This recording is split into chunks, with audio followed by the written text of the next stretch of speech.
ꯑꯍꯥꯟꯕꯃꯛꯇꯗ ꯃꯤꯔꯦꯜꯒꯤ ꯃꯤꯡꯁꯦꯜ YouTube channel ꯑꯁꯤꯒꯤ ꯃꯥꯏꯀꯩꯗꯒꯤ ꯃꯌꯥꯝꯕꯨ ꯕꯤꯀꯥꯁ ꯑꯦꯝꯕꯤꯑꯦꯁꯅ ꯏꯀꯣꯛꯅꯣꯅ ꯇꯔꯥꯝ ꯅꯣꯛꯆꯔꯤ꯫ ꯃꯌꯥꯝꯒꯤ ꯃꯐꯝꯗ ꯈꯨꯗꯣꯜ ꯇꯝꯖꯅꯕꯒꯤꯗꯃꯛꯇ ꯉꯁꯤ ꯐꯨꯜ ꯍꯣꯔꯔ ꯁ꯭ꯇꯣꯔꯤ ꯑꯃꯈꯛ ꯄꯨꯗꯨꯅ ꯂꯥꯛꯆꯔꯤ꯫ ꯋꯥꯔꯤꯁꯤꯒꯤ ꯃꯃꯤꯡꯗꯤ ꯍꯤꯍꯣꯟꯕꯒꯤ ꯊꯝꯕꯥꯜ꯫ ꯋꯥꯔꯤ ꯑꯁꯤ ꯍꯤꯡꯂꯤꯕ ꯑꯃꯗꯤ ꯂꯩꯈꯤꯗ꯭ꯔꯕ ꯀꯅꯥꯒꯁꯨ ꯃꯔꯤ ꯂꯩꯅꯖꯗꯦ, ꯄꯨꯝꯅꯃꯛ ꯋꯥꯈꯜꯅ ꯁꯥꯒꯠꯆꯕꯅꯤ꯫ ꯃꯌꯥꯝꯒꯤ ꯃꯐꯝꯗ ꯁꯤꯅꯖꯔꯤ ꯍꯤꯍꯣꯟꯕꯒꯤ ꯊꯝꯕꯥꯜ꯫ ꯄꯨꯟꯅ ꯑꯃꯨꯛ ꯇꯥꯃꯤꯟꯅꯔꯁꯤ꯫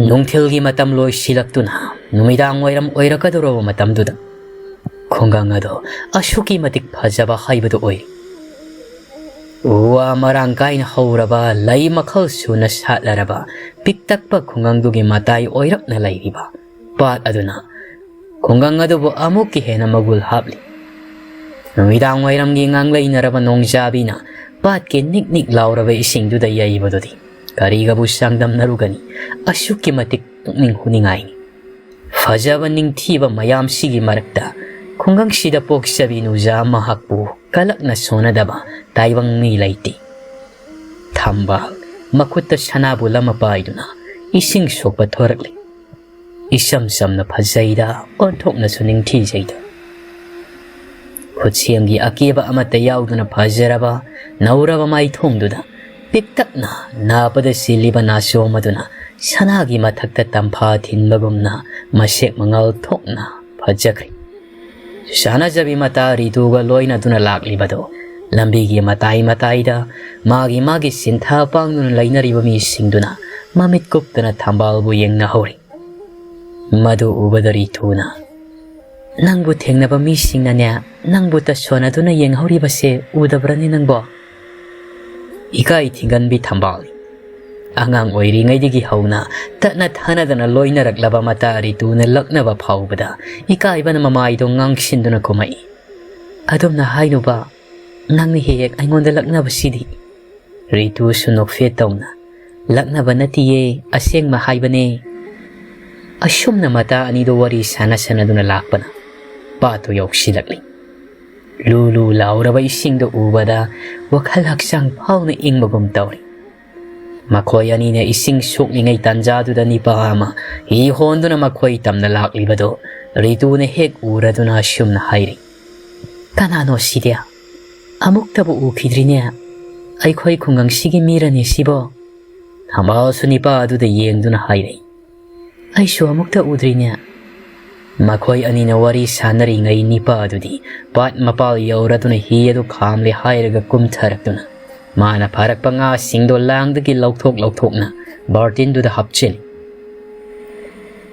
ꯃꯥꯒꯤ ꯃꯇꯧꯗꯨꯗ ꯃꯤꯠ ꯀꯨꯞꯇꯅ ꯌꯦꯡꯂꯤꯕ ꯔꯤꯇꯨꯅ ꯅꯨꯄꯥ ꯑꯗꯨꯗ ꯑꯣꯟꯁꯤꯟꯗꯨꯅ ꯍꯪꯉꯛꯏ꯫ "ꯀꯅꯥꯅꯣ ꯅꯪꯕꯣ?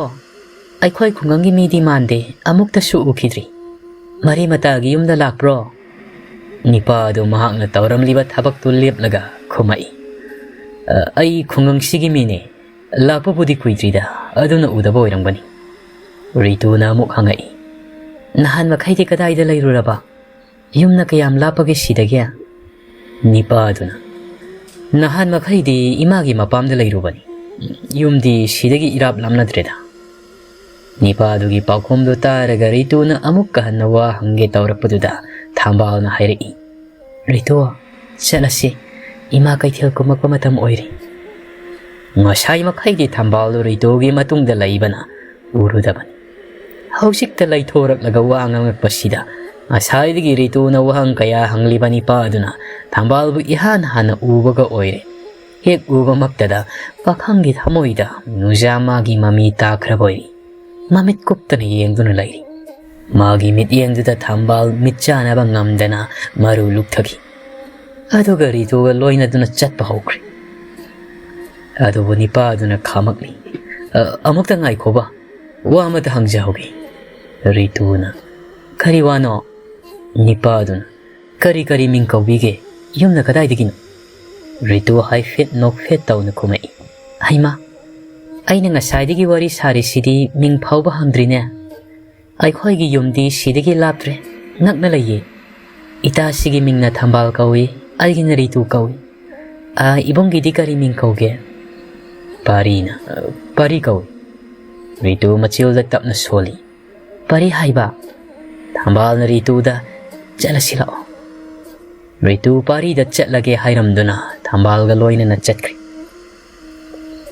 ꯃꯤꯑꯣꯏꯕꯒꯤ ꯍꯧꯅꯁꯥ ꯐꯖꯕꯗ ꯉꯥꯎꯔꯕꯁꯨ ꯅꯨꯡꯁꯤꯕ ꯍꯥꯏꯕꯁꯤꯗꯤ ꯇꯣꯞ ꯇꯣꯞꯄꯤ ꯄꯥꯔꯤ ꯊꯝꯕꯥꯜꯕꯨ ꯎꯕꯃꯛꯇꯗ ꯅꯨꯡꯁꯤꯕ ꯐꯥꯎꯈ꯭ꯔꯤ ꯑꯄꯥꯝ ꯅꯨꯡꯁꯤ ꯀꯔꯤꯅꯣ ꯍꯥꯏꯕ ꯈꯪꯂꯛꯇ꯭ꯔꯤꯕ ꯊꯃꯣꯏꯗꯨꯗ ꯅꯨꯖꯥ ꯑꯃꯇꯒꯤ ꯃꯃꯤ ꯇꯥꯔꯛꯇ꯭ꯔꯤꯕꯅꯤ ꯑꯗꯨꯕꯨ ꯉꯁꯤꯗꯤ ꯏꯍꯥꯟ ꯍꯥꯟꯅ ꯊꯝꯕꯥꯜꯒꯤ ꯃꯃꯤ ꯇꯥꯈ꯭ꯔꯤ ꯅꯣꯛꯐꯦꯠ ꯇꯧꯗꯨꯅ ꯅꯨꯖꯥꯗꯨꯒꯤ ꯃꯥꯏꯀꯩ ꯌꯦꯡꯂꯝꯂꯒ ꯋꯥꯈꯜ ꯑꯃꯗ ꯇꯥꯎꯗꯨꯅ ꯃꯊꯧꯗ ꯃꯥꯏ ꯑꯃꯨꯛ ꯑꯣꯟꯁꯤꯟꯈꯤꯔꯝꯃꯤ ꯂꯝꯕꯤꯗ ꯔꯤꯇꯨꯅ ꯍꯧꯖꯤꯛꯀꯤ ꯄꯥꯈꯪꯗꯣ ꯃꯁꯛꯕꯨ ꯐꯅ ꯐꯖꯔꯤꯅꯦ ꯅꯤꯄꯥ ꯌꯥꯝ ꯃꯥꯜꯂꯤ ꯋꯥꯍꯪ ꯆꯥꯎꯔꯗꯅ ꯌꯦꯡꯕ ꯅꯨꯡꯉꯥꯏꯇ꯭ꯔꯣ ꯊꯝꯕꯥꯜ ꯁꯨꯄꯥꯔꯤꯒꯤ ꯁꯛꯇꯝꯗꯣ ꯍꯥꯏꯐꯦꯠ ꯃꯃꯤꯠꯇ ꯎꯔꯛꯏ ꯑꯗꯨꯒ ꯃꯃꯣꯟ ꯅꯣꯛꯇꯨꯅ ꯈꯨꯝꯂꯤ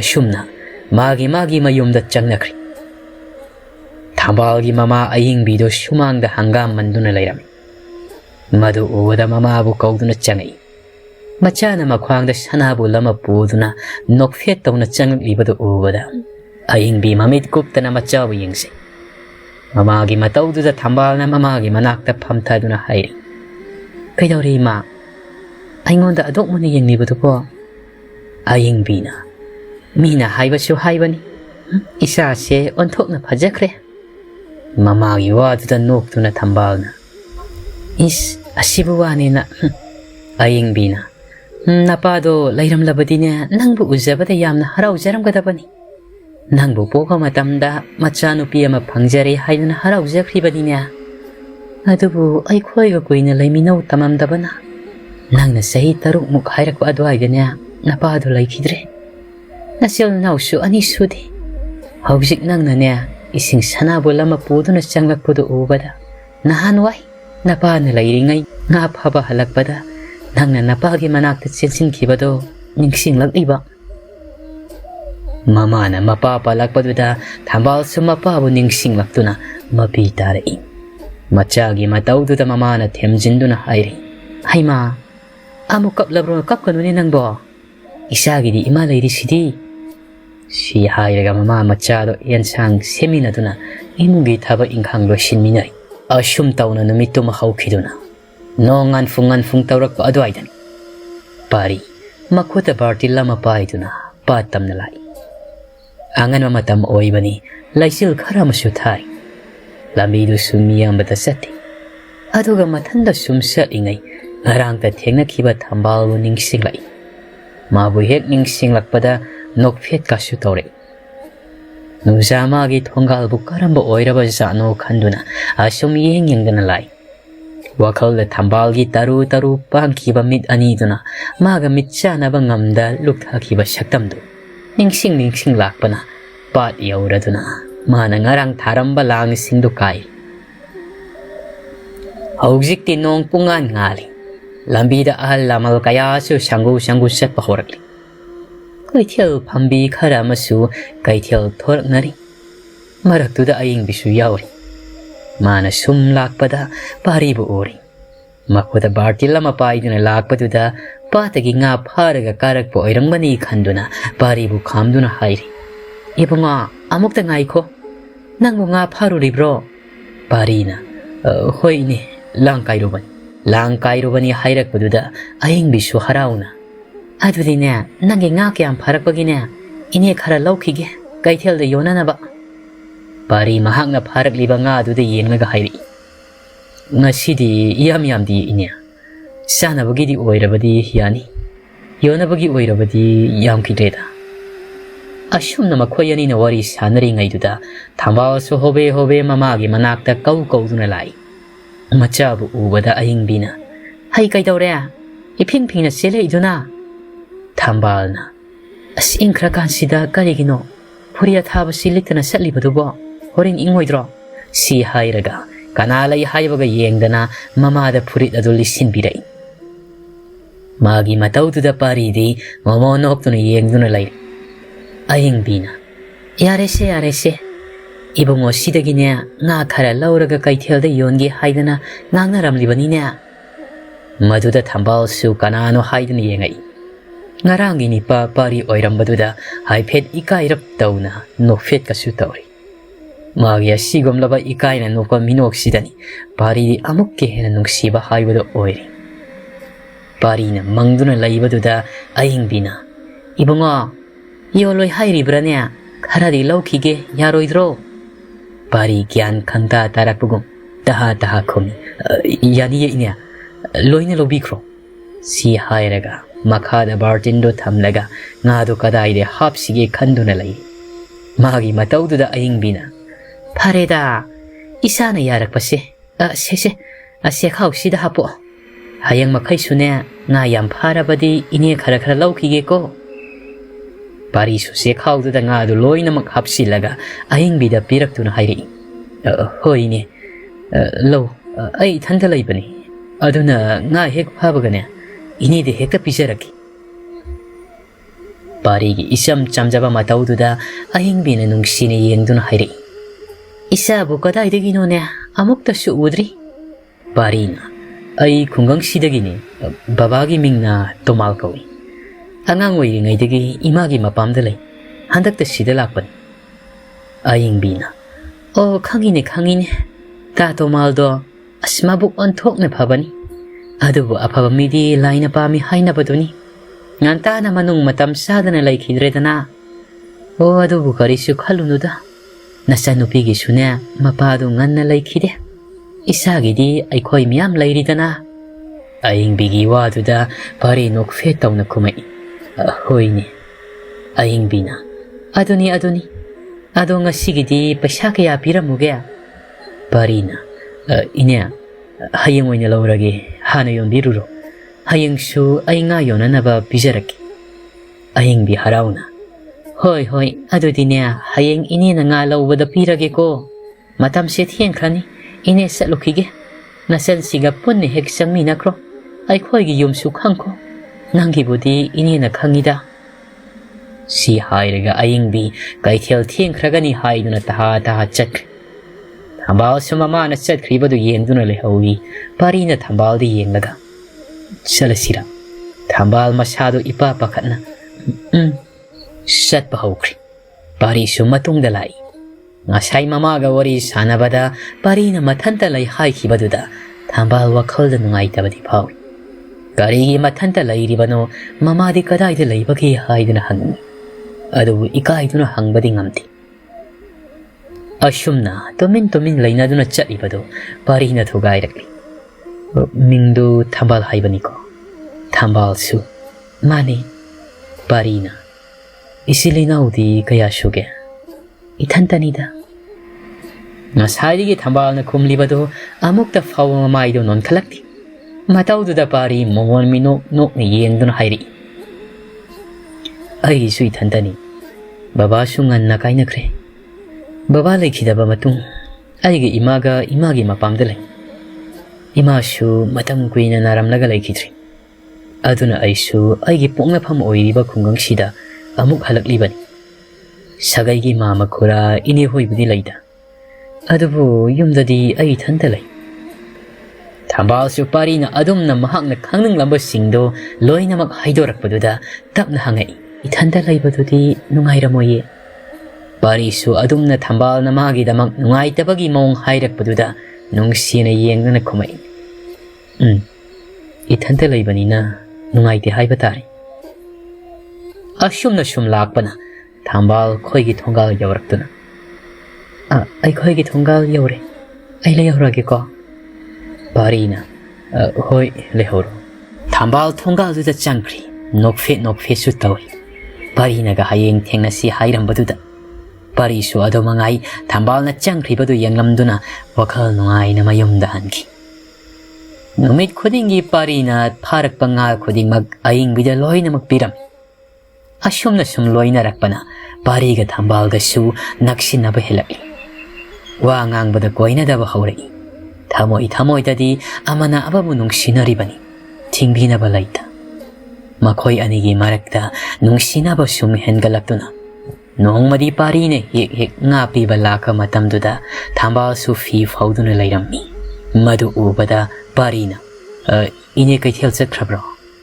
thambal phi phaurambadagi fat on thoraktuna khumai chatkre ngasidi ngantana chatkre ꯄꯥꯔꯤꯅ ꯀꯃꯥꯏꯅ ꯇꯧꯅꯤ ꯑꯗꯨꯗꯤ ꯉꯥꯗꯤ ꯄꯤꯍꯧꯗ꯭ꯔꯦ ꯊꯝꯕꯥꯜ ꯆꯪꯁꯤꯜꯂꯛꯇꯨꯅ ꯉꯥꯗꯨꯗ ꯌꯦꯡꯉꯤ ꯑꯗꯨꯒ ꯍꯥꯏꯔꯛꯏ ꯏꯃꯥꯅ ꯉꯁꯤꯗꯤ ꯉꯥꯁꯤ ꯌꯥꯏꯊꯣꯛꯑꯝꯃꯣ ꯍꯥꯏꯔꯝꯃꯦ ꯑꯗꯨꯅ ꯀꯔꯤꯁꯨ ꯇꯧꯔꯣꯏꯌꯦ ꯉꯥꯏꯍꯥꯛ ꯃꯈꯣꯏ ꯑꯅꯤ ꯇꯨꯃꯤꯟ ꯇꯨꯃꯤꯟ ꯂꯩꯅꯔꯨꯔꯒ ꯄꯥꯔꯤꯅ ꯊꯝꯕꯥꯜꯗ ꯅꯨꯡꯁꯤꯅ ꯌꯦꯡꯗꯨꯅ ꯍꯥꯏꯔꯛꯏ ꯑꯗꯣ ꯉꯁꯤꯗꯤ ꯑꯩ ꯋꯥ ꯑꯃ ꯍꯥꯏꯈꯤ ꯊꯝꯕꯥꯜꯅ ꯉꯥꯗꯨ ꯂꯧꯔꯒ ꯃꯥꯡꯒꯣꯜꯗ ꯀꯥꯈꯠꯂꯛꯇꯨꯅ ꯄꯥꯔꯤꯅ ꯐꯝꯅꯅꯕ ꯃꯣꯔꯥ ꯑꯃ ꯊꯥꯔꯒ ꯍꯥꯏꯔꯛꯏ ꯀꯩ ꯋꯥꯅꯣ ꯍꯥꯏꯌꯣ ꯄꯥꯔꯤꯗꯣ ꯉꯁꯤꯗꯤ ꯊꯃꯣꯏꯗ ꯐꯨꯝꯗꯨꯅ ꯊꯝꯂꯤꯕ ꯅꯨꯡꯁꯤꯕꯗꯨ ꯅꯨꯖꯥ ꯃꯉꯣꯟꯗ ꯐꯣꯡꯗꯣꯛꯂꯒꯦ ꯈꯜꯂꯗꯨꯅ ꯍꯥꯏꯔꯛꯏ ꯊꯝꯕꯥꯜ ꯑꯩ ꯅꯪꯕꯨ ꯅꯨꯡꯁꯤ ꯍꯥꯏꯔꯛꯂꯤꯕꯗꯨ ꯇꯥꯕꯗ ꯉꯥꯗꯨ ꯑꯃꯃꯝꯇꯪ ꯑꯣꯏꯅ ꯁꯟꯊꯣꯛꯅꯕ ꯍꯣꯠꯅꯔꯝꯂꯤꯕ ꯃꯈꯨꯠꯇꯨ ꯆꯞ ꯂꯦꯞꯈ꯭ꯔꯦ ꯑꯗꯨꯒ ꯊꯣꯠ ꯊꯣꯠ ꯂꯥꯎꯕꯤ ꯉꯧꯔꯕ ꯃꯥꯏꯊꯣꯡꯗꯣ ꯈꯨꯗꯛꯇꯨꯗ ꯉꯥꯡꯁꯪ ꯍꯦꯛ ꯉꯥꯡꯁꯤꯜꯂꯛꯇꯨꯅ ꯃꯤꯍꯨꯜꯗꯣ ꯀꯟꯅ ꯀꯟꯅ ꯆꯣꯡꯉꯛꯏ ꯊꯝꯕꯥꯜꯅ ꯑꯗꯨꯝꯅ ꯃꯃꯥꯏꯗꯨ ꯂꯨꯞꯊꯗꯨꯅ ꯑꯗꯨꯃꯛ ꯂꯩꯈꯤꯕꯗꯨꯗ ꯄꯥꯔꯤꯁꯨ ꯃꯍꯥꯛꯅ ꯍꯧꯖꯤꯛ ꯍꯥꯏꯈ꯭ꯔꯤꯕꯗꯨ ꯊꯝꯕꯥꯜꯅ ꯌꯥꯅꯤꯡꯗ꯭ꯔꯕ ꯖꯥꯠꯂ ꯈꯟꯗꯅ ꯄꯥꯈꯠꯅ ꯍꯥꯏꯔꯛꯏ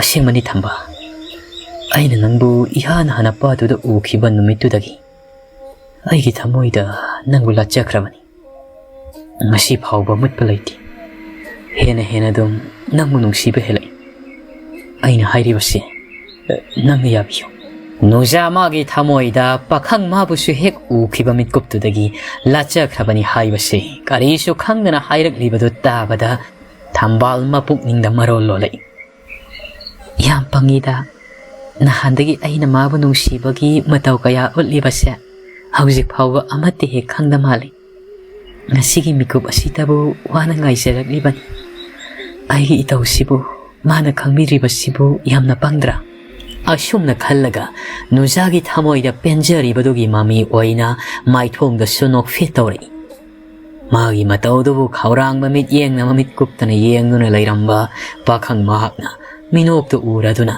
ꯉꯁꯥꯏꯗꯒꯤ ꯄꯥꯈꯠꯂꯨꯔꯕ ꯐꯨꯟꯒꯠꯂꯝꯕ ꯁꯣꯔ ꯑꯗꯨ ꯁꯥꯡꯅ ꯍꯣꯟꯊꯗꯨꯅ ꯅꯣꯛꯐꯦꯠ ꯇꯧꯔꯛꯏ ꯃꯤꯠꯀꯨꯞ ꯈꯔ ꯇꯨꯃꯤꯟ ꯇꯨꯃꯤꯟ ꯂꯩꯅꯔꯨꯔꯕ ꯃꯇꯨꯡꯗ ꯄꯥꯔꯤꯅ ꯍꯥꯏꯔꯛꯏ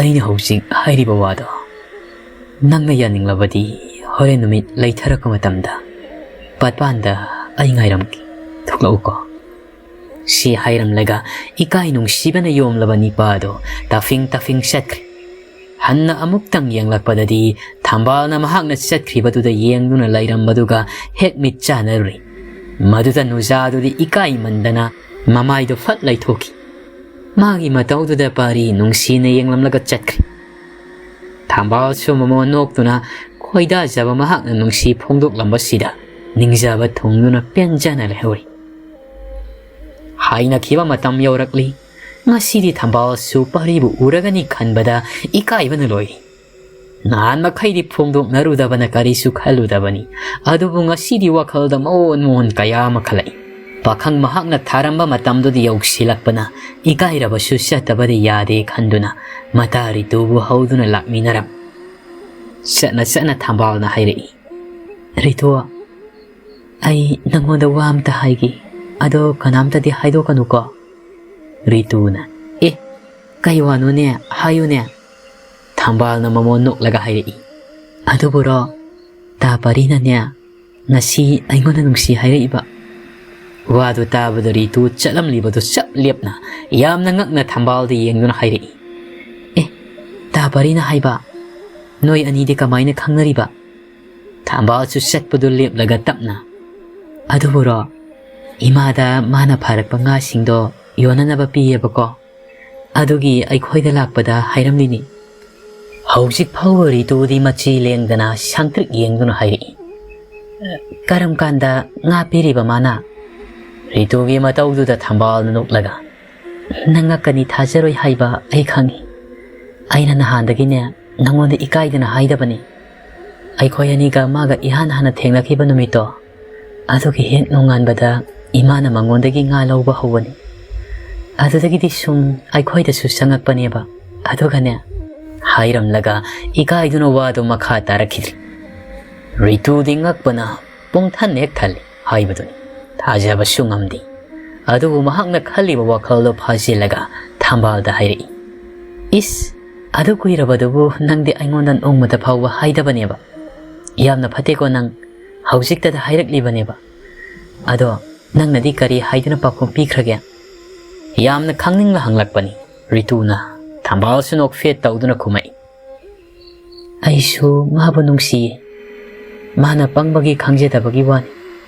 Aina mabu nungsi haijabase. Nahana aigi yong itawda loinama khangba yarabani. Aduga ngasida phongdoklakibasini. Aigi pusidasu mana ihan hana nungsiba haibadu oikri. Karigino khangdi. Pangnungda nungsida. Hairaga ikaina noi. Magi matawduda Ritudi maithongda haraubagi mami amata tadi. Haujik phawa mahak nakli. Adubu shauksinaduna hairi. Ikaidana kasu tawri. Phatabisidia. Angang oiringaidigi tinaraga aingondabu wa lotpaneba nang. Asi hairaga fat chatkri. Thambal tanaduna Ritubu shauduna bathiamduna asum lakpana patpal yoksilakla. Pari na magi hidugi manakta leptuna lairambado ubada thambal mamon noksay. Haujikti nuzagi maithong adu mamonta noktuna lairabani. Pari su mamai laithorakpada thambal na leptuna lairambadudha nokfe tawrai. Nungsiba haibase asumna tawboireko. Nuja pakhang anigi maithongda haraubagi mami tari. Amana amada mitkuptana yengnaduna lairi. Makhoi anigi matawduda Rituna hairi. Is yareko. Ay lairi kasi amati hek udakai yengnadanaga layna. Rituna wa nganglakpaduda thambaldi ikairaduna mitcha naramba mamito fat haidoki. Adubu paridi mangonda mitfam hongda adumak yengduna hairi. Handakti pasida thambal yamna sari. Aduna aigi hida tonglaga heklusi. Pari na hairi badu tabada Rituna fat kumai. Aidi yauraroige noi ani chatminaruro thambalda amuk onsilaga. Aigi su phajaba khalaga hegla uko. Hairamlaga yamna thuna isingdo soktuna chatkige taw. Magi mawongduda thambalna khamlaga hairi. Chatkinu ngaikhuwo. Hegminarukisi pat mayaidadi phajaba yamna satpani.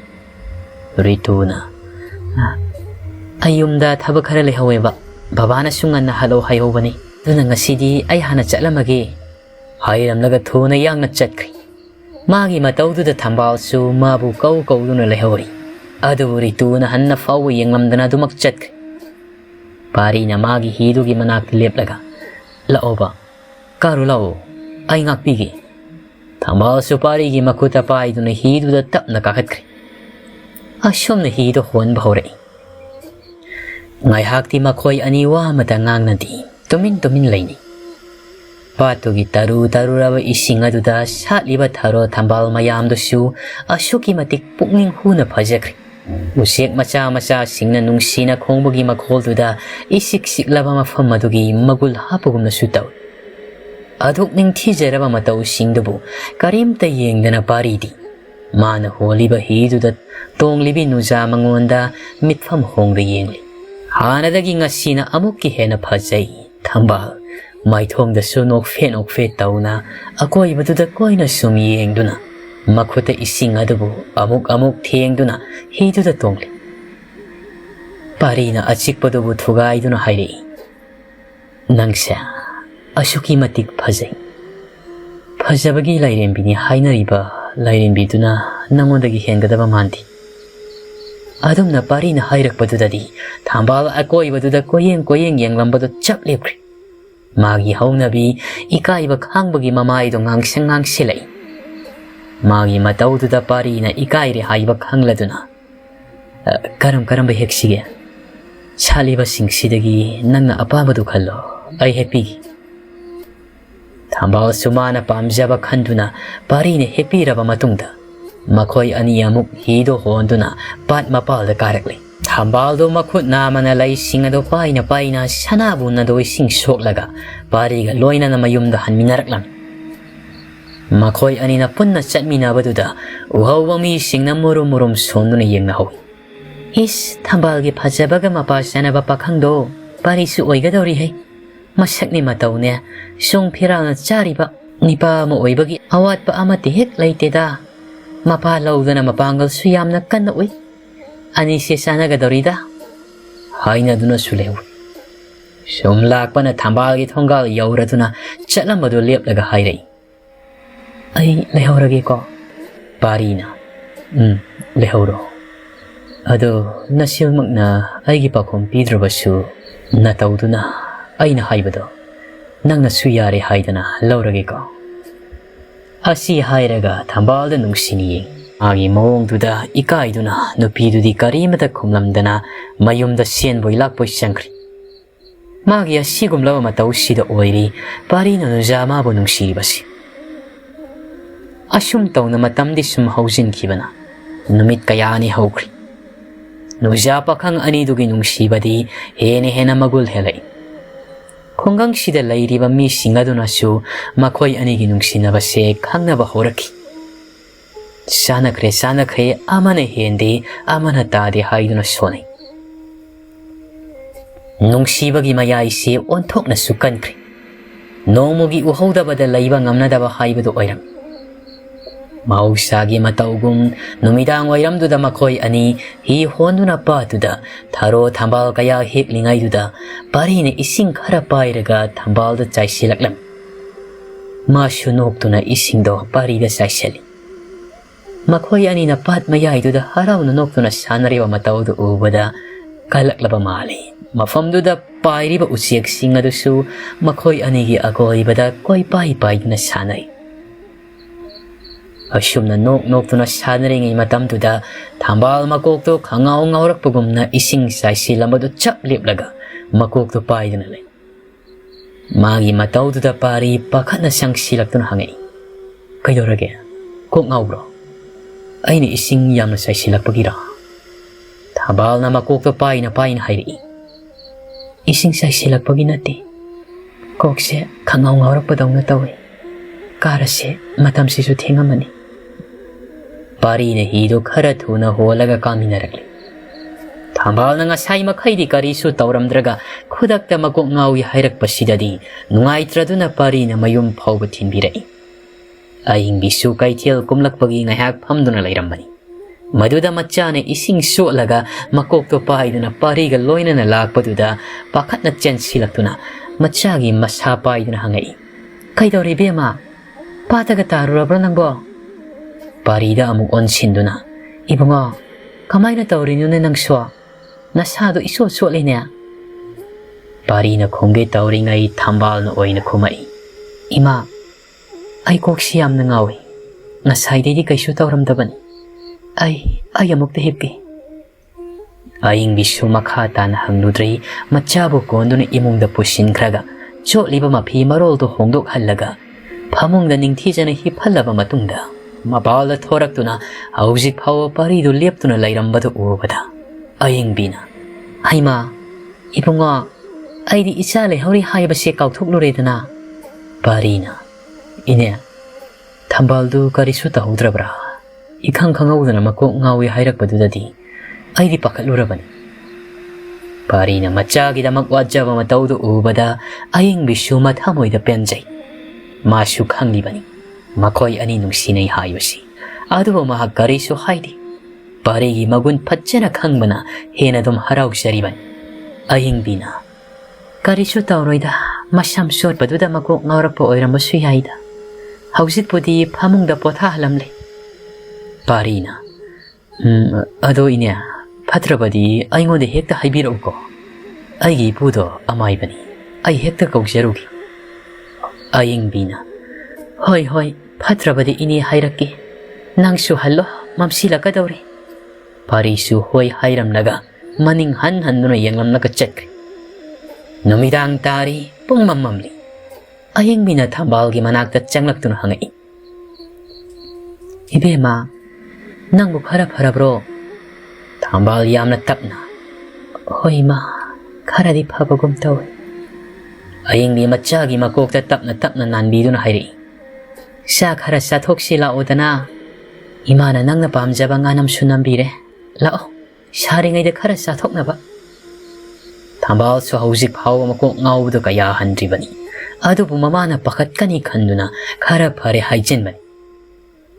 Ima, ꯑꯩ ꯍꯧꯖꯤꯛꯇꯤ ꯀꯩꯝꯇ ꯆꯥꯅꯤꯡꯕ ꯐꯥꯎꯗꯦꯗ ꯏꯃꯥꯅ ꯆꯥꯊꯣꯛꯄꯤꯔꯣ ꯑꯌꯤꯡꯕꯤꯅ ꯏꯆꯥ ꯌꯥꯎꯗꯅ ꯏꯊꯟꯇ ꯀꯃꯥꯏꯅ ꯆꯥꯗꯣꯏꯅꯣ ꯁꯤ ꯅꯪꯅ ꯆꯥꯅꯤꯡꯗ꯭ꯔꯕꯁꯨꯅꯦ ꯏꯃꯥꯅ ꯆꯥꯛꯇꯣ ꯁꯤꯗ ꯄꯨꯔꯛꯀꯦ ꯈꯔ ꯆꯥꯃꯤꯟꯅꯁꯤ ꯏꯃꯥꯒ ꯁꯤ ꯍꯥꯏꯔꯝꯗꯨꯅ ꯆꯥꯛꯈꯨꯝꯗꯒꯤ ꯆꯥꯛꯇꯣ ꯊꯤꯗꯨꯅ ꯄꯨꯔꯛꯂꯒ ꯏꯟꯕꯤꯔꯤ ꯊꯝꯕꯥꯜ ꯆꯥꯅꯤꯡꯗ꯭ꯔꯕꯁꯨ ꯃꯃꯥꯅ ꯏꯟꯕꯤꯕꯗꯨꯗ ꯆꯥꯛꯈꯣꯝ ꯑꯃ ꯑꯅꯤ ꯆꯥꯔꯒ ꯑꯣꯛꯂꯦ ꯍꯥꯏꯗꯅ ꯆꯥꯎ ꯍꯥꯏꯕ ꯌꯥꯗ꯭ꯔꯤ ꯑꯌꯤꯡꯕꯤꯁꯨ ꯆꯥꯛꯇꯣ ꯈꯔ ꯆꯥꯔꯒ ꯃꯆꯥꯕꯨ ꯁꯪꯗꯨꯅ ꯐꯃꯨꯡꯗꯨꯗ ꯂꯩꯔꯤ ꯃꯇꯝꯗꯤ ꯑꯁꯨꯝ ꯊꯦꯡꯖꯤꯜꯂꯛꯄꯅ ꯑꯌꯤꯡꯕꯤ ꯃꯆꯥꯕꯨ ꯁꯪꯂꯝꯕꯗꯒꯤ ꯇꯞꯅ ꯇꯞꯅ ꯁꯨꯝ ꯎꯏꯊꯈꯤꯗꯨꯅ ꯇꯨꯝꯊꯈ꯭ꯔꯤ ꯊꯝꯕꯥꯜꯗꯤ ꯃꯀꯣꯛꯇꯣ ꯑꯁꯨꯝ ꯉꯥꯎꯕ ꯍꯦꯟꯒꯠꯂꯛꯄꯒꯨꯝ ꯇꯧꯔꯤ ꯑꯗꯨꯅ ꯇꯨꯝꯊꯕ ꯌꯥꯗ ꯂꯩꯔꯤꯉꯩ ꯇꯥꯟꯖꯥꯗꯨꯗ ꯀꯅꯥꯒꯨꯝꯕ ꯑꯃꯅ ꯊꯣꯡ ꯊꯤꯟꯕꯒꯤ ꯃꯈꯣꯜ ꯇꯥꯔꯛꯏ ꯃꯗꯨꯗ ꯊꯦꯡꯂꯕ ꯀꯥꯟꯁꯤꯗ ꯀꯅꯥꯅꯣ ꯈꯟꯗꯨꯅ ꯊꯝꯕꯥꯜꯅ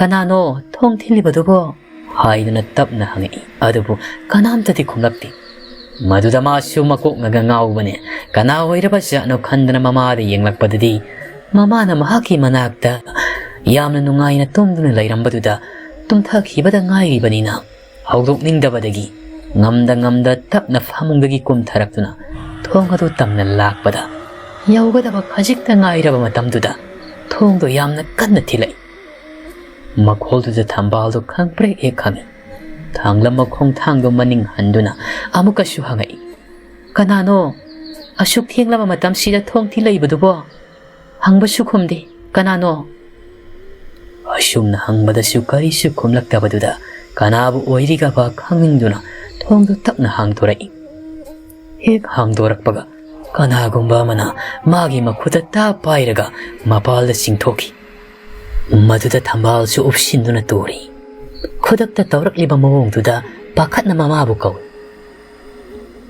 ꯑꯌꯤꯡꯕꯤꯁꯨ ꯃꯆꯥꯒꯤ ꯃꯈꯣꯟ ꯇꯥꯕꯗ ꯇꯨꯝꯂꯝꯕꯗꯒꯤ ꯏꯐꯤꯡ ꯐꯤꯡꯅ ꯍꯧꯒꯠꯂꯛꯇꯨꯅ ꯆꯦꯟꯊꯣꯔꯛꯂꯤ ꯊꯝꯕꯥꯜꯅ ꯃꯈꯥꯗ ꯃꯁꯥ ꯀꯣꯟꯁꯤꯟꯗꯨꯅ ꯀꯣꯏꯌꯦꯡ ꯌꯦꯡꯗꯨꯅ ꯂꯩꯔꯝꯕꯗꯨ ꯎꯕꯗ ꯃꯆꯥꯒꯤ ꯃꯅꯥꯛꯇ ꯆꯦꯟꯁꯤꯟꯗꯨꯅ ꯍꯪꯉꯤ ꯀꯩꯗꯧꯔꯦ ꯀꯔꯤꯒꯤꯅꯣ ꯅꯪꯅ ꯃꯄꯥꯟꯁꯤꯗ ꯂꯩꯔꯝꯂꯤꯕꯁꯤꯕꯣ ꯃꯃꯥꯅ ꯍꯪꯂꯤꯕꯗꯨ ꯈꯨꯝꯗꯕ ꯃꯈꯩ ꯃꯉꯣꯟꯗ ꯍꯧꯖꯤꯛ ꯃꯈꯨꯠ ꯄꯥꯏꯗꯨꯅ ꯆꯤꯡꯂꯛꯂꯤꯕꯗꯨ ꯀꯅꯥꯅꯣ ꯍꯥꯏꯗꯨꯅ ꯌꯦꯡꯗꯨꯅ ꯂꯩ ꯄꯥꯈꯠꯄꯅꯁꯨ ꯂꯣꯏꯔꯕꯅꯤ ꯃꯆꯥꯒꯤ ꯑꯗꯨꯒꯨꯝꯕ ꯃꯇꯧ ꯑꯗꯨꯗ ꯑꯃꯨꯛꯀ ꯍꯟꯅꯁꯨ ꯍꯪꯉꯛꯏ ꯏꯕꯦꯝꯃ ꯀꯩꯗꯧꯔꯒꯦꯅꯦ ꯀꯗꯥꯏꯗꯅꯣ ꯅꯪꯅ ꯌꯦꯡꯂꯤꯕꯗꯨꯕꯣ ꯏꯃꯥ ꯁꯤꯗ ꯂꯩꯌꯦ ꯊꯝꯕꯥꯜ ꯃꯃꯥꯗ ꯑꯃꯨꯛ ꯑꯣꯟꯁꯤꯜꯂꯛꯇꯨꯅ ꯍꯥꯏꯔꯛꯏ ꯏꯃꯥ ꯍꯧꯖꯤꯛꯇ ꯑꯩꯅ ꯊꯣꯡ ꯍꯥꯡꯗꯣꯛꯂꯨꯕꯗ ꯀꯅꯥꯅꯣꯃꯅ ꯑꯩꯕꯨ ꯆꯤꯡꯉꯛꯏ ꯍꯥꯏꯔꯛꯂꯤꯕ ꯋꯥꯗꯨꯗ ꯑꯌꯤꯡꯕꯤꯁꯨ ꯀꯔꯤꯅꯣꯅꯦ ꯍꯥꯏꯗꯅ ꯈꯜꯂꯤ ꯑꯗꯨꯕꯨ ꯃꯆꯥꯕꯨ ꯍꯨꯒꯠꯄꯤꯗꯨꯅ ꯊꯦꯝꯂꯦ ꯍꯥꯏꯔꯒ ꯏꯃꯨꯡꯗ ꯄꯨꯁꯤꯜꯂꯛꯏ ꯊꯝꯕꯥꯜꯗꯤ ꯍꯧꯖꯤꯛꯁꯨ ꯋꯥꯈꯜꯗ ꯀꯅꯥ ꯑꯣꯏꯔꯕ ꯖꯥꯠꯅꯣ ꯍꯥꯏꯗꯅ ꯈꯟꯗꯅ ꯂꯩ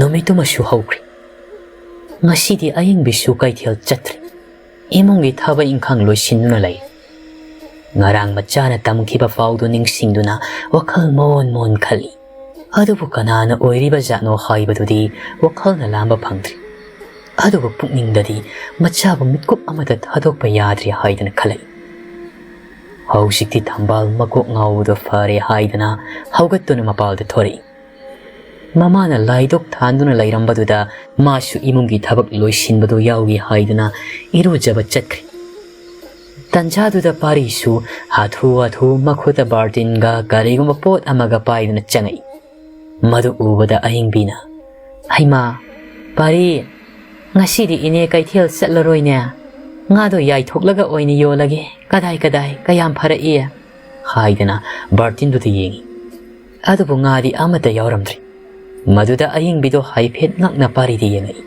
ꯑꯗꯨꯕꯨ ꯄꯥꯔꯤꯗꯤ ꯌꯨꯝꯂꯣꯝꯗ ꯃꯃꯤꯠ ꯂꯩꯗꯨꯅ ꯌꯦꯡꯂꯒ ꯍꯥꯏꯔꯛꯏ ꯏꯅꯦ ꯊꯝꯕꯥꯜꯕꯨ ꯈꯔ ꯐꯔꯕ꯭ꯔꯣ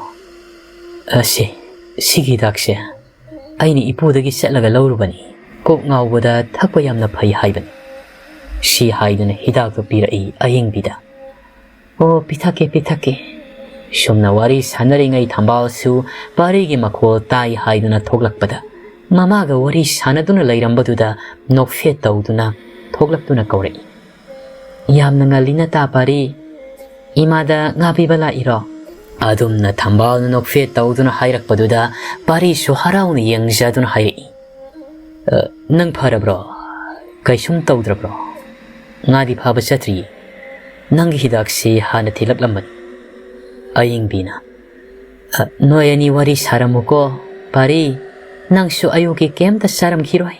Ine salo laki, tako ko. Siya hayram lagi hidak to puso na changkri. Mama siyang krabada tambal na pari ki manakta siyang sindun hangi. Katay di ki hidak no, pari na.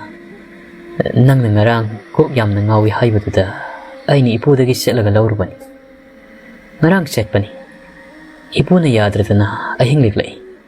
Aduga nga si ayu halaglaga, yamda siya nga magalai basini. Pari na mahakpo, aduk nung sibiba matawaduda, penja duna, nokfit taw na yeng duna hayri.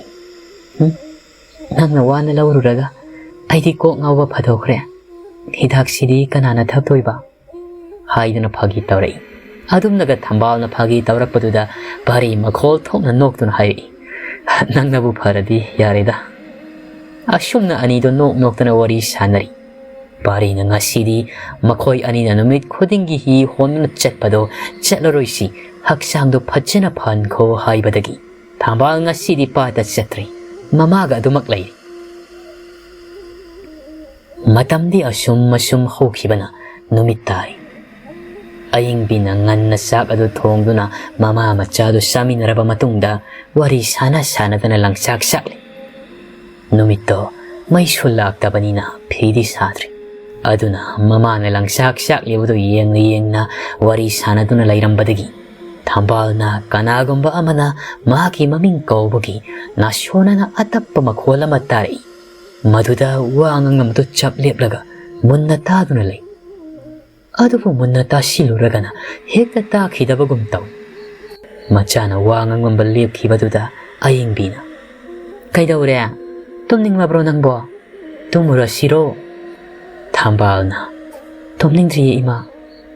Ado ngasi ngarang siya, ay ngoda ka na gumba man na kaubagi makola masyumtay. Ay wakal na oira jala. Aying bido kahe na kanjinda na kumay. Ha kari oira moida, nangi wakal na oini. Iba nila'y minariba sibo, ima di kari tade. Siya, ima loy silak lagi. Tum na ba taurasi? Ngasi su nang na nasaka yang amdabaduda kay tiyan chatre. Haying dingan nasat ki ima. Asyum na mama masyado tungkri. Ngasi di tambal su nungay na dumagtum takri. Adobo, magi manglanda, pari na mahaki maming bukaw na kap na mabukoy titi bato ubada tambal masilda su saru ngak na ngayra makud amana kan na minsin na laiki ba na kumbang amdraduna masuk ko yay lay na wana lay. Maduda taibang paurak na mami to fat pang thoray.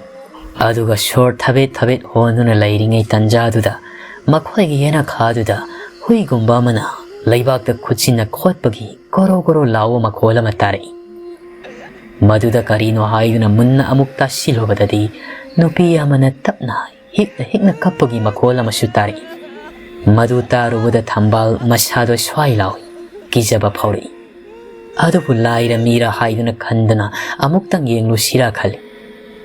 Adobo ngarang sumango na taurak hiba matawduda gijaduna pamungduda machilingda adumak pamduna layringay. Tapna, sontang na nakapagi makol tarambado sap likraga mata ritugi konjelda. Tambal hayo na kaurakli. Konjeldo tabadadi ritugi makol ni haiba kangladuna. Kari tawba yauraba sa ano kanduna. Kari su kantaba tawda prap hamungdagi kumtarakduna. Tongdo hanglaga mapalda togli. Adubo manggoduda di kana su layramdabaduda. Kadayda layriba sa ano kaniging magpadadi. Makoygi tonggal da miya machat kribada uri. Maduda tambal na. Rito, ngay ko. Hayda na kaudo na. Tanagi hayda na hek taurak pada. Layram liba migi mamiya da su. Mamang magdadamang kibaduda. Tambal masyado chap lekri.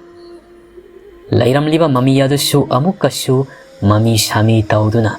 Magi may kairom da tapna nagsilapugum taubaduda. Thak nikna. Kiba na machiling mangamda liap to na lay. Adobo, migi mami to di hena sumnak sila paduda. Tambal di masyado akiba na yung. Karitaw ni Kang Jadri. Kimando na masyado wantagi tawrak laman. Adobo mataw na pumapudok to na imahay to na laki. Mana adumna amuktang law makhol tuda aying bisu taraduna ipa pakhatna lawrak libadu kadaiduno khandana phamongdagi kumtharakna yengbadadi thong hanglambatuda mapandani khangladana chenthorappa adubu mahakna mangol yaudringi matamduda thambalgi manak tamna changsilakhiba mami adu khangmang mangkhraga kanagumba mana mahaki masamdu tapaidana shoro shoro laka makai sing masam singlakpatuda thambal su khangba ngamdraduna leimaida tukri adubu singlibadudi lepti asum manggoldagi sumang tana singthak machabu kanaguma saudaba amana masam paiduna singkribado ayingbina uraduna pakhatna machabu kauduna tanarakli adubu thambaldi magi masamdo makhutna kanna paisinduna khangli nubu shoro shoro laka makai yena kharomda chingsinki mataududa ayingbisu lauduna machagi makhong paidani yali sherak adudani singamlibado fat thadokri thambalgi sanglaba masamadubu kanna pairega singkhibana nabana ngauri samkhong adu fauba ithok adubu kibana henkhibana mamabu konuna kapli ayingbina machabu kon sinduna masu kapli Tauriba matau singadi mangda thoklaba fauba thajaroidaba thaudokni adubu taibangda thokli mama machana mapalda kaplibado makhoigi yum thangnaba mi leitabana yamna lanna yum singsu tanakhibana kanasu takhidabani thambaldi masadu kappa fauba ngamlaktrabani thak niktuna mamada konduna lai machagi mataubu yengba ngamdraduna ayingbina tapna hugatpiraga akoibaduda koyeng yengduna yum imungda changduna thongdu chetna lonchinkri adumna ek thong lonkhibaga mapanda kanagumba nupi amagi khonjelna khi tauduna akiba phangna nokpagi makhol tarai makholu tabada thambaldi masadu hen kiri aying bisu adu bangai karino tauriba sibu khanduna machabu famungda tapni hifanduna makokta tairiba ising adu tapna taithokpi thambal makokta paidana anaba khangni kapashule khidri nausaribi kanagi mafamda su lan khidri nomada fawba migi mathakta wa ma fawba ngang khidri adubu kananano machabu ashokthina laknariba sibu khanduna aying bidu machana wana masadu thak niktuna anaba khanglibadu yengba ngamdraduna machabu sejet konsinduna makhol thokna kapli adubu tariba nipi amana nokpagi makhol thudi lepa laiti hausiksu adumak tari adubu mama machadu wa matadi hainadi domin kaptuna lai Jashidani makhoi saksangda lairiba kolik singadu saikhaibagi aho makhol matari maduda makhoi ani khangpre khang tubu makholi thoktana kina tasinuna lai thambal na pami haidana pari ni hekpi khiba tharo thambal singdo phajana isingda hapchilaga thambani adubu kanagumba mana thambal du shuru nai khairaga machet chetuna mama machana tumliba kaadu tamna mayai kaadu dilangsilakpani maduda hantak mukti thambal akibado khangba ngamdraduna kanna lauri aying bisu kari tauni masu kibana loi du machabudi thadoktana chitna kol asumna sum kina lairingai nongalamdagi uchiak singna khongbugi makhol tagli maduda nongan ga daura mali khanduna mama machadu yengnaduna kibana fungatluraba sordo tapna hondoi ngai haki matungdadi nong phajjana ngali thambaldi makok sunabana haugatpa fauba ngamdri ngarang masamdo pairaga soro singbi khrabanina sikpana su mapira chena anabado khangli machagi adugumlo matawadu yengwa ngamdraduna wakhalda amaiba makaurudaba yadre khanduna kana kauksigedana sum khalakpada ritugi mapa kuladu maibani haiba khangning senglaktuna mangonda chatlaga hairagi haidana khalli thambalda ibema nangwaraba suwa nangi haktang mairamu ima nang khura kuladu amukta kaurukhige sumna sumlaibadi yaroi mangoda karino haibado phajjana yengalasi thambal su hoya haibagum namngak to haifin nomai aying bi parap thona chatna ba thoglakpada parina thongal changlibado ubada sangsilaga hairi ibungo nang lakpa tan chari ibi magang haktang laiminaramo ine noi khura kullado amukta kaurukhige ꯁꯤ ꯍꯥꯏꯔꯝꯂꯒ ꯆꯠꯀꯦ ꯇꯧ ꯑꯗꯨꯕꯨ ꯄꯥꯔꯤꯅ ꯈꯥꯝꯂꯒ ꯀꯔꯤ ꯇꯧꯕ ꯌꯥꯎꯔꯒꯦꯅꯤ ꯏꯅꯦ ꯇꯍꯥꯔꯤꯕꯗꯨꯕꯣ ꯊꯝꯕꯥꯜꯗꯣ ꯑꯃꯨꯛ ꯃꯀꯣꯛ ꯉꯥꯎꯕꯗ ꯍꯧꯔꯛꯂꯕ꯭ꯔꯣ ꯑꯩꯅ ꯄꯨꯔꯛꯄ ꯍꯤꯗꯥꯛꯇꯨ ꯆꯥꯕꯗꯁꯨ ꯐꯠꯇ꯭ꯔꯕ꯭ꯔꯣ ꯍꯥꯏꯗꯨꯅ ꯄꯥꯈꯠꯅ ꯍꯪꯉꯛꯏ ꯑꯗꯨꯕꯨ ꯑꯍꯤꯡꯕꯤꯅ ꯉꯔꯥꯡ ꯊꯝꯕꯥꯜꯗ ꯇꯧꯈꯤꯕ ꯑꯃꯗꯤ ꯏꯃꯨꯡꯗꯨꯗ ꯊꯣꯛꯈꯤꯕꯁꯤꯡꯗꯨ ꯑꯃꯠꯇ ꯆꯤꯊꯗꯨꯅ ꯇꯝꯂꯤ ꯃꯗꯨ ꯇꯥꯔꯨꯕꯗ ꯄꯥꯔꯤ ꯌꯥꯝꯅ ꯄꯥꯈꯠꯅ ꯋꯥ ꯑꯃꯗ ꯈꯨꯝꯂꯝꯗꯅ ꯏꯃꯨꯡꯗ ꯊꯨꯅ ꯌꯥꯡꯅ ꯆꯦꯟꯁꯤꯟꯈ꯭ꯔꯤ ꯑꯍꯤꯡꯕꯤꯁꯨ ꯍꯥꯏꯐꯦꯠꯇꯪ ꯌꯦꯡꯂꯝꯂꯒ ꯄꯔꯞ ꯊꯨꯅ ꯀꯨꯜꯂꯕꯨ ꯀꯧꯕ ꯆꯠꯈꯤꯔꯝ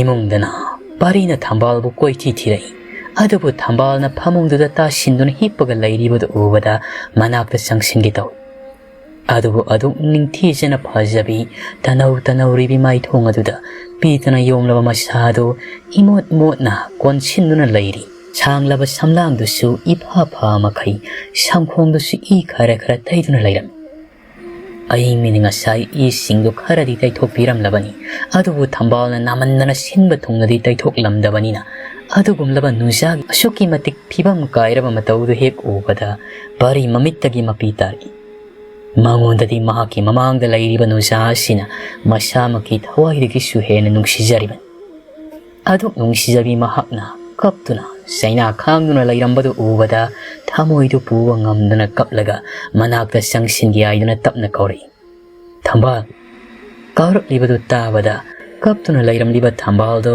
ꯃꯃꯥꯏ ꯑꯣꯟꯈꯠꯂꯛꯇꯨꯅ ꯌꯦꯡꯉꯛꯏ ꯄꯥꯔꯤꯅ ꯃꯃꯥꯡꯃꯛꯇꯗ ꯂꯦꯞꯇꯨꯅ ꯂꯩꯔꯝꯕꯗꯨꯗ ꯍꯦꯟꯅ ꯃꯄꯨꯛꯅꯤꯡ ꯅꯨꯡꯁꯤꯔꯛꯇꯨꯅ ꯍꯤꯛ ꯂꯥꯎ ꯃꯈꯩ ꯀꯞꯂꯛꯂꯤ ꯄꯥꯔꯤꯅ ꯃꯍꯥꯛꯄꯨ ꯇꯞꯅ ꯅꯥꯟꯕꯤꯗꯨꯅ ꯊꯦꯝꯖꯤꯟꯕꯤꯔꯛꯏ ꯀꯔꯤꯁꯨ ꯈꯜꯂꯨꯔꯒꯅꯨ ꯍꯧꯖꯤꯛꯇꯤ ꯑꯩ ꯂꯥꯛꯂꯤꯗꯅ ꯀꯔꯤꯁꯨ ꯇꯧꯔꯔꯣꯏ ꯏꯅꯦꯅꯁꯨ ꯃꯥꯏꯕ ꯀꯧꯕ ꯆꯠꯈ꯭ꯔꯤꯁꯤꯗꯤ ꯑꯁꯨꯝꯅ ꯍꯥꯏꯗꯨꯅ ꯊꯝꯕꯥꯜꯅ ꯀꯞꯂꯤꯕꯗꯨ ꯊꯦꯝꯖꯤꯟꯕꯤꯔꯤ ꯑꯗꯨꯕꯨ ꯄꯥꯔꯤ ꯋꯥꯍꯩ ꯑꯣꯏꯅ ꯍꯥꯏꯗꯣꯛꯇ꯭ꯔꯕꯁꯨ ꯃꯄꯨꯛꯅꯤꯡꯗꯗꯤ ꯃꯍꯥꯛꯅ ꯆꯦꯛꯁꯤꯟꯅ ꯊꯝꯖꯕꯤ ꯅꯨꯡꯖꯥ ꯑꯁꯤꯕꯨ ꯁꯣꯛꯍꯜꯂꯤꯕ ꯃꯤ ꯑꯗꯨꯕꯨ ꯍꯦꯛ ꯃꯁꯛ ꯈꯪꯕꯒ ꯂꯦꯝꯅ ꯊꯥꯔꯣꯏ ꯍꯥꯏꯗꯨꯅ ꯁꯤꯡꯗꯨꯅ ꯂꯩꯈ꯭ꯔꯤ ꯉꯥꯏꯍꯥꯛ ꯂꯩꯔꯒ ꯑꯌꯤꯡꯕꯤ ꯀꯨꯜꯂꯒ ꯂꯣꯏꯅꯗꯨꯅ ꯀꯥꯗꯨꯗ ꯄꯔꯞ ꯆꯪꯉꯛꯏ ꯄꯥꯔꯤꯅ ꯊꯝꯕꯥꯜꯕꯨ ꯇꯞꯅ ꯅꯥꯟꯕꯤꯗꯨꯅ ꯂꯩꯔꯝꯕꯗꯨꯗ ꯃꯈꯣꯏ ꯑꯅꯤꯅꯁꯨ ꯎꯔꯤ ꯑꯌꯤꯡꯕꯤꯅ ꯏꯕꯨꯡꯉꯣ ꯁꯦ ꯃꯥꯏꯕ ꯂꯥꯛꯑꯦ ꯑꯃꯨꯛꯇ ꯌꯦꯡꯍꯟꯁꯤ ꯀꯨꯜꯂꯁꯨ ꯃꯈꯣꯏ ꯑꯅꯤꯅ ꯑꯗꯨꯝꯅ ꯂꯩꯔꯝꯕꯗꯨ ꯎꯕꯗ ꯃꯃꯤꯠꯅ ꯁꯪꯇ꯭ꯔꯤꯛ ꯌꯦꯡ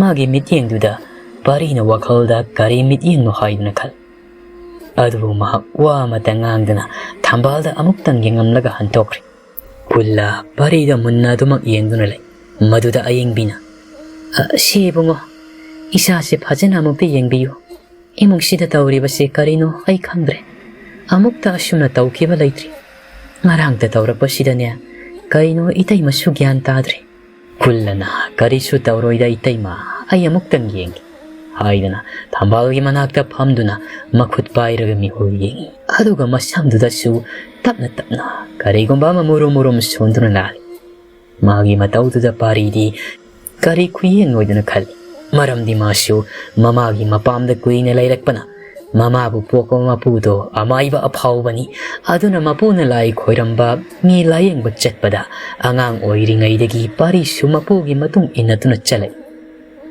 ꯑꯗꯨꯅ ꯃꯥꯁꯨ ꯑꯃꯥꯏꯕꯅ ꯀꯔꯝꯅ ꯌꯦꯡꯉꯤ ꯍꯥꯏꯕꯁꯤ ꯐꯖꯅ ꯈꯪꯕꯅ ꯋꯥꯈꯜꯗ ꯈꯜꯂꯤꯕꯅꯤ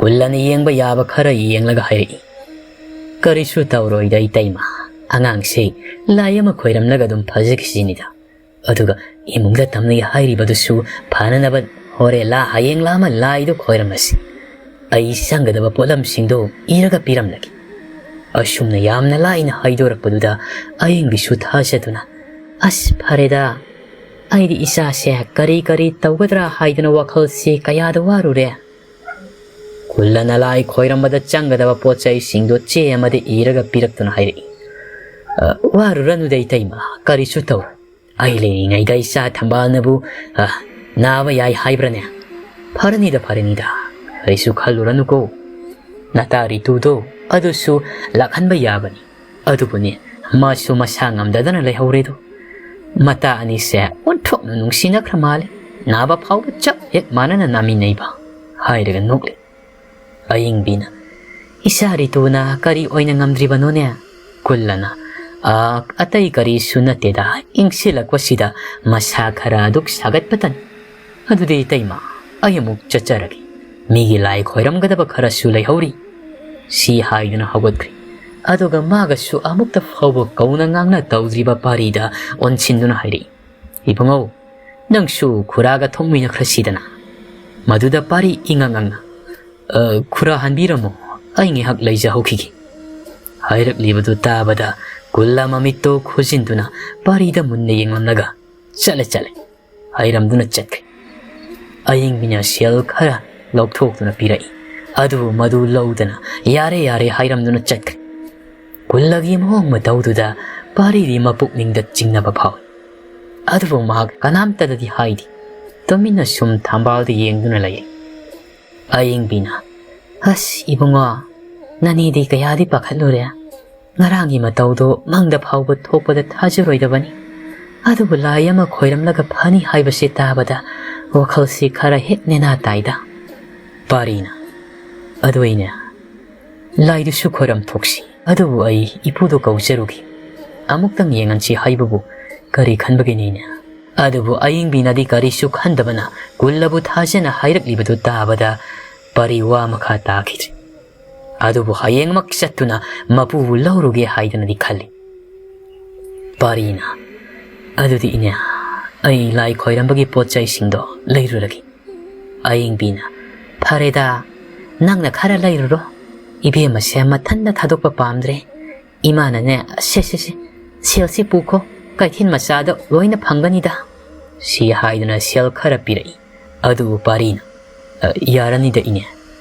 아이돔 레이라아기 하이람라가 담바다 하이핏다막 예감이 아두가 투나 짝크리 아잉비슈 바리나 짝크리바 예행두나 마칠다 솔라위 이마 이사기 또한 행리바 본시시다 다이방 마푸나 이사기다막 타비락바 오이람바 따레 ꯑꯁꯨꯝꯅ ꯄꯥꯔꯤꯅ ꯄꯣꯠ ꯆꯩꯁꯤꯡꯁꯨ ꯂꯩꯔꯛꯂꯕ ꯃꯇꯨꯡꯗ ꯑꯌꯤꯡꯕꯤꯅ ꯀꯨꯜꯂꯒꯤ ꯃꯌꯨꯝꯗ ꯆꯠꯇꯨꯅ ꯂꯥꯏ ꯈꯣꯏꯔꯝꯂꯨꯔꯦ ꯍꯤꯗꯥꯛ ꯑꯃ ꯊꯝꯕꯥꯜꯗ ꯄꯤꯊꯛꯅꯕ ꯄꯤꯔꯛꯏ ꯃꯗꯨ ꯃꯌꯨꯝ ꯍꯦꯛ ꯌꯧꯕꯒ ꯄꯤꯊꯛꯈ꯭ꯔꯦ ꯊꯝꯕꯥꯜꯁꯨ ꯃꯃꯥꯅ ꯂꯥꯏꯒꯤꯅꯤ ꯍꯥꯏꯕꯗꯨꯗ ꯑꯗꯨꯃꯛ ꯊꯛꯈ꯭ꯔꯦ ꯅꯨꯃꯤꯠꯇꯨꯒꯤ ꯅꯨꯃꯤꯗꯥꯡ ꯋꯥꯏꯔꯝ ꯑꯣꯏꯁꯤꯜꯂꯛꯂꯤ ꯊꯝꯕꯥꯜ ꯃꯁꯥꯗꯨ ꯈꯔ ꯅꯨꯡꯉꯥꯏꯕꯒꯨꯝ ꯇꯧꯏ ꯋꯥꯈꯜꯗꯁꯨ ꯃꯃꯥꯅ ꯂꯥꯏ ꯈꯣꯏꯔꯝꯈ꯭ꯔꯦ ꯀꯔꯤꯁꯨ ꯇꯧꯔꯛꯂꯔꯣꯏ ꯍꯥꯏꯕꯗꯨꯗ ꯅꯨꯡꯉꯥꯏꯖꯩ ꯃꯃꯥꯅ ꯃꯥꯕꯨ ꯁꯨꯡꯊꯥ ꯊꯥꯗꯣꯛꯇꯅ ꯑꯗꯨꯃꯛ ꯁꯦꯟꯅꯗꯨꯅ ꯂꯩ ꯑꯁꯨꯝꯅ ꯅꯨꯃꯤꯠꯇꯤ ꯇꯥꯁꯤꯟꯈ꯭ꯔꯦ ꯃꯃꯥ ꯃꯆꯥꯗꯨ ꯆꯥꯛ ꯇꯣꯛꯂꯒ ꯉꯁꯤꯗꯤ ꯉꯟꯅ ꯇꯨꯝꯂꯁꯤ ꯍꯥꯏꯅꯗꯨꯅ ꯇꯨꯝꯅꯈ꯭ꯔꯦ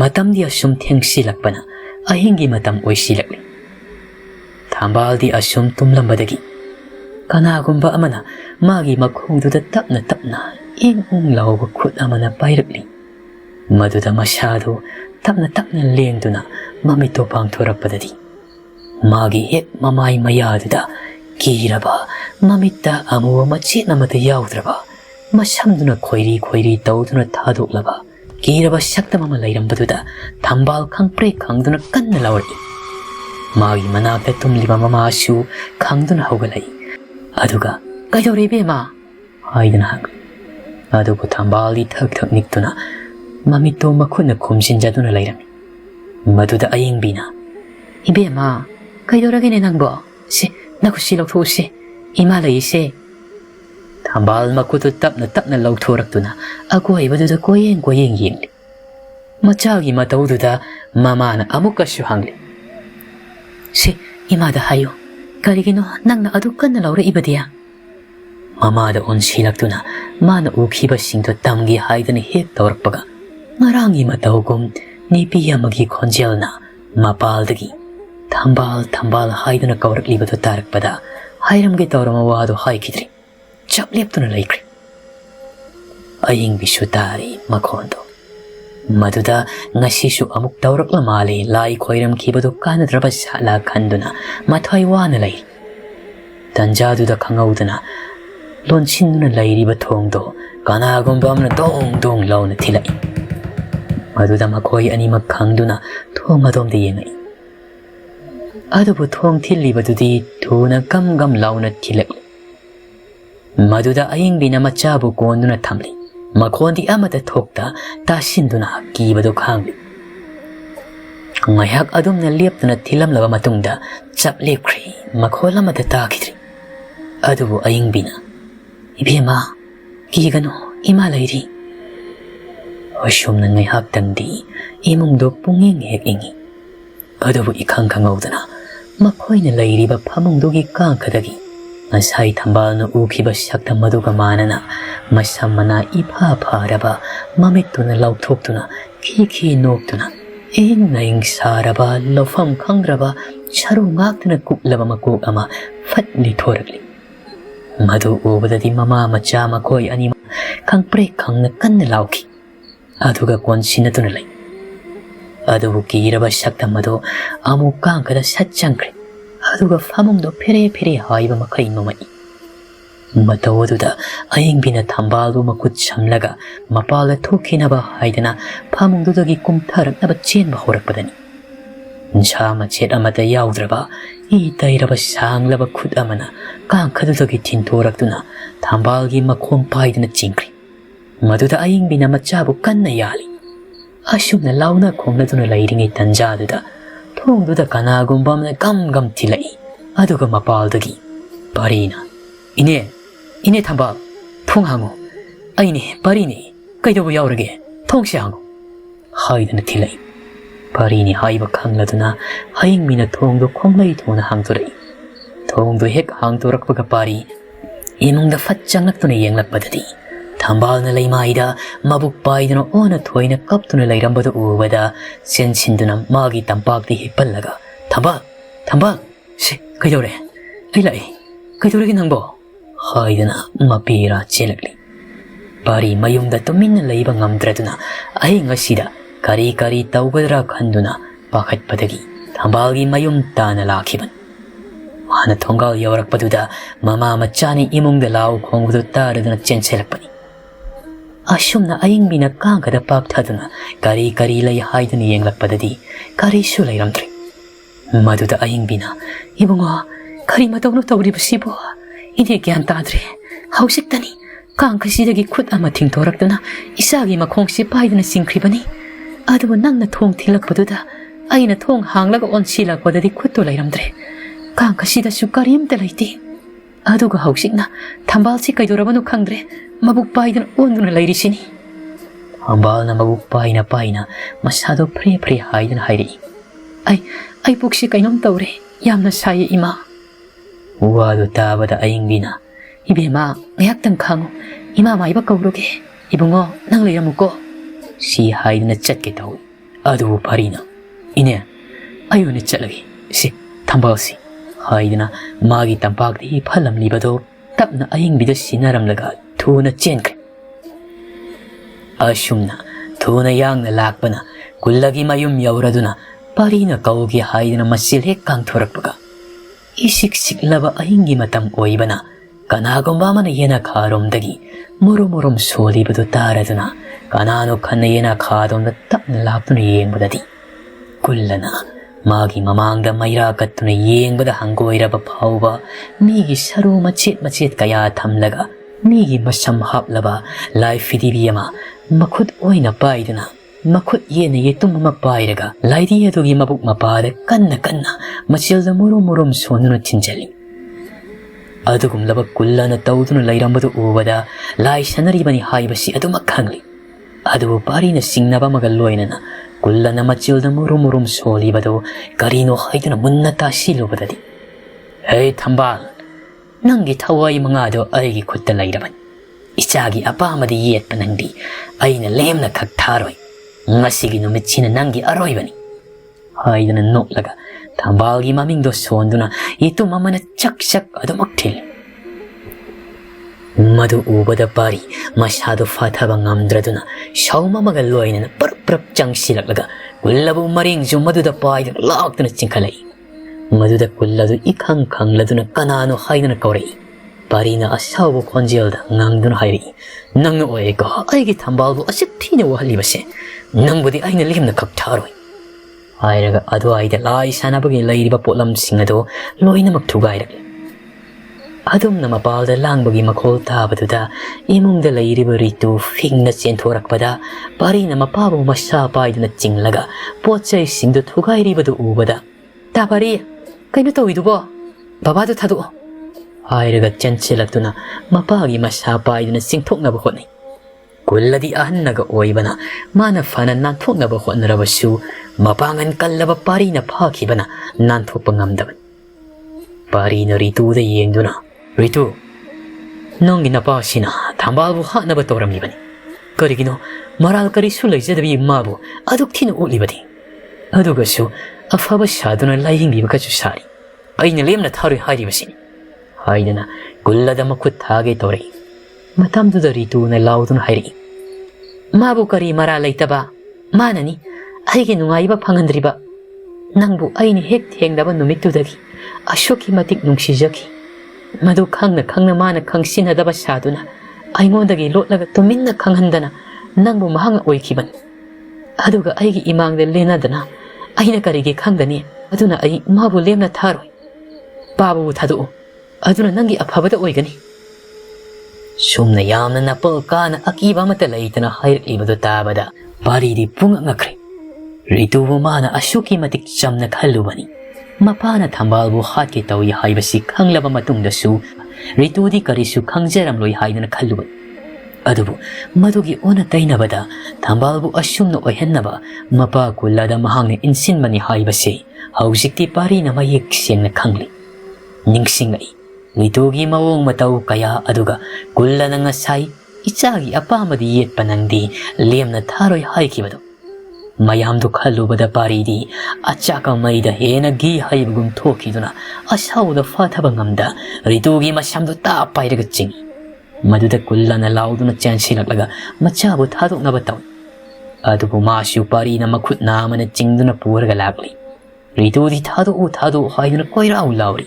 kullana laison chonduna parigi masada nanthai adubu sangdi mapuna parina angang oiringai dige lai tin mina laiwa pochem tauda changdana bani haidana jantra sibi khibasina parida karisu changdabani kullamangna soli balai roldu kanagu micham amada oiram labadi chatpa lengba ngamdana wakhal mangdabani adu paridi karisu tauda bagom makhoi anibu chingduna thambal khoide adumak chal parigi adugum loba matawoduda kulladi ngakpana kham thengri adum namakhoi na lau khongdana lambi tu chetpaduda khongangdugi mi ayamba loina magtanaraduna kari tawba yaurabunu khandana thoknaraki aduga tariba makhol singadu thambal khoigi thonga lomdagini haiba khanglakpadagi loina maklaknara makhoi ni yaurakpadadi Rituga kullagadu makhada phamduna lairam manaktana pari leptuna lai thambal sumamaga imungdagi thoglakduna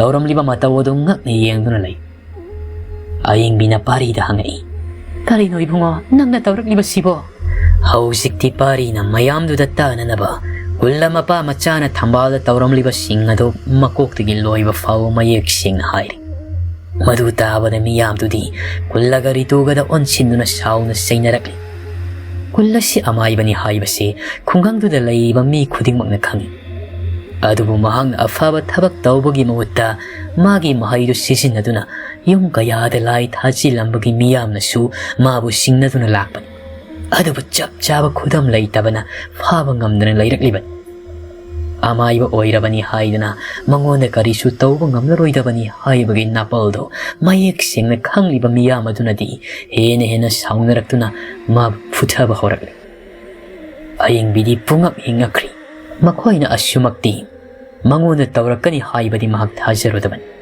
Thambalsu adu mangai mamada ngaduna ngasaidigi tawriba singado masu loina makhanglibani aduna mata Rituda warawni yengai adu Ritudi hausik phawba mangona khana yenglamnaga mapabu mayam changduna phuribadu khamthoknaba hotnari asawani helaba miyamnuna phuba henmankhiduna hausikti kulladu thawai magli madu ul Ritu mapabu konuna kapli adubu mahakna kaplibadu kanana su hanni yengbidi kappagi ngangsangangliba mamit aduna thambalda khana yengaklibadu ubada parina thambalgi manakta sangsinduna tapna konbiraga imungda pusankri ashumna kullagi mathau mangamsu miyamduna pangthokhirami aduga Ritubusu kangangsida laiba yararoi mapa phatabagi machadi phatna sumak laigani haiduna thina ngangduna tanthokirami asum tauna matamdi tha ahumuk haukri hausikti thambal masadu karisu tawdri parina mapubu lauruduna yenghanbadagi pungpha bhari Aduga mapuna tambalbu masugidamak ayingbida pibinaba haisatuna imung ani yasinaduna luhongnaba matamsu leplam. Numidang wairamni. Mahusagum ngasidi tambalga loinana pari hi honduna patudalai. Sumlakpana patugi maya yausilakador. Maduda tambalna. Aya, sida yamna phajana tambal ama satli. Haina parida yengduna hairi. Maduda parina mamo noklaga tambaldo heklaga hairi. Pasida satliba tambal singsigi marakta. Haidagi mapung phana phajariba leirang tambal sidagi. Aigi thamoida tingbinaba leitana. Naitom satlibi nuza tambal nahakna. Asuki matik phajaba heli. Pakhang magi adugum laban nungsi pukning huwa heidu tabada ikai tibi nuza adudi mamaidu non thajaduna tangang labi sinbalduna nokfet tawrakpadu ubada pakhang magi pukning hukri. Matang sida ihon bagi tambal hairiba wari asi loisinjari. Mayambu amukan bikas NBS na kurumjari.